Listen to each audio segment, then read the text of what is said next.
kama, amma kuma suke rike mazan saboda su ana karanta musu waɗannan hadisan suna ji suna wayewa suna ganewa, ba su san komai, an ba su tarbiya irin ta hurul ini, ba su san kowa ba sai mazan su.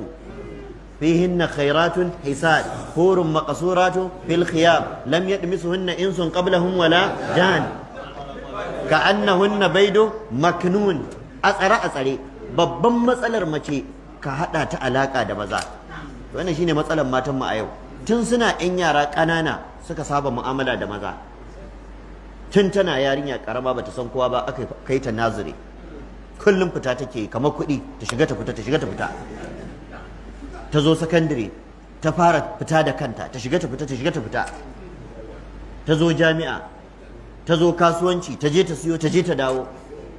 Ba ta muka yi duk wannan haramun bane, amma magana ta gaskiya in za a yi ana abin da kuma ya karanta wa matan da matsala, saboda ita mace da mo take mu'amala da maza, da mo take ganin maza ma banzaye ne, tana raina su.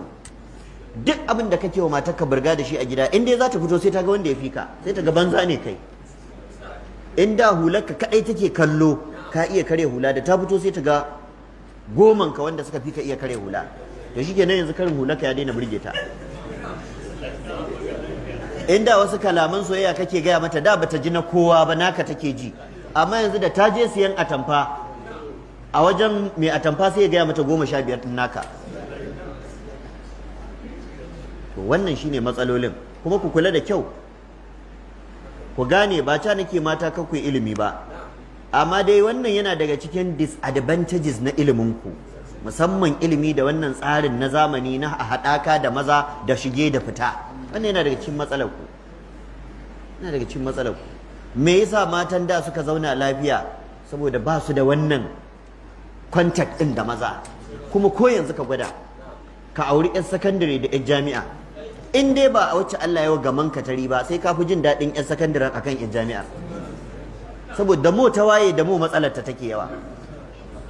Haka in ka dawo tsakanin 'yan firamare da 'yan sakandare ko 'yan ƙaramar sakandare, jiniya ta aka yi mata aure, ita ko wannan sai da ta yi siniya ta sakanni indire, ko aka sake ta dira, to sai kaga wacce sai ta fi ƙarancin matsala. Haka in ka koma ƙasa-ƙasa, wacce ba ta yi karatun bokon ba da wacce kuma ta yi, sai kaga waccan ta fi me. Shi yasa da yawa za ka ga iyaye in dai za su ba 'ya'yansu shawara sai kakka aure wacce ta yi makaranta.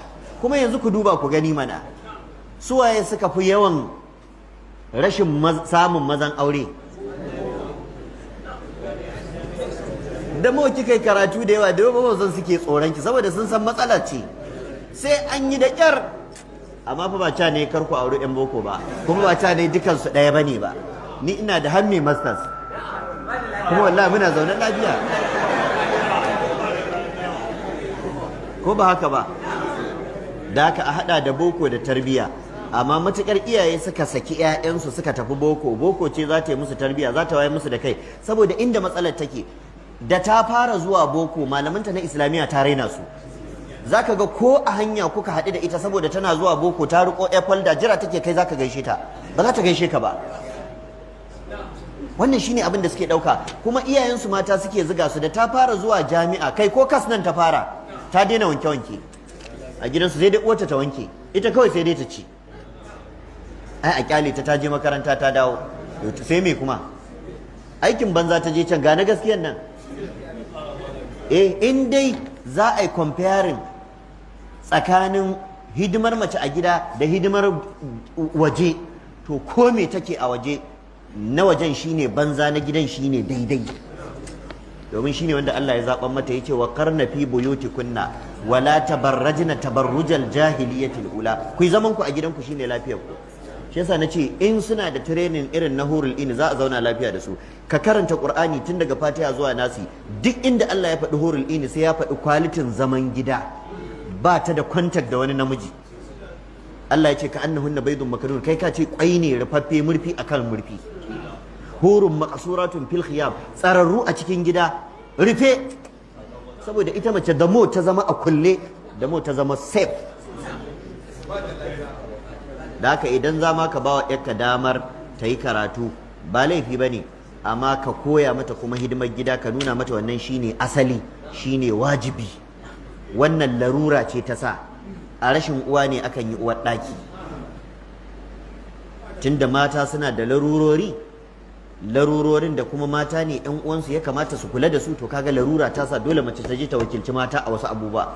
Da a samu namiji gani dakta gynecologist gwanda a samu me mace, saboda mace ta fi kusa da mace ƴan uwarta. Yanzu ba kwa gani ko mutuwa mace ta yi ga ubanta da shi ya haife ta, amma ga mace ƴar uwarta da ba dangin iya ba na baba, waye fi kamata ya mata wanka? Mace ƴar uwarta. Manzo Allah dai ka kalli shine annabi, yarsa Zainab ta rasu, ga matan Madina amma ya ja gefe yace ku wanke ta, ba su iya wankan ba amma yake gaya musu ku yi kaza yana daga bayan katanga, saboda mace ce take wakiltar mace.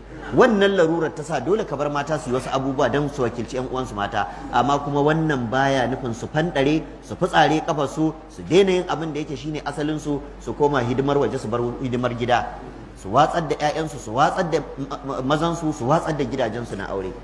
Wannan ko shakka babu rashin wayo ne, ko da mace tana ganin tawaye a nan wallahi ba wayiya bace ba.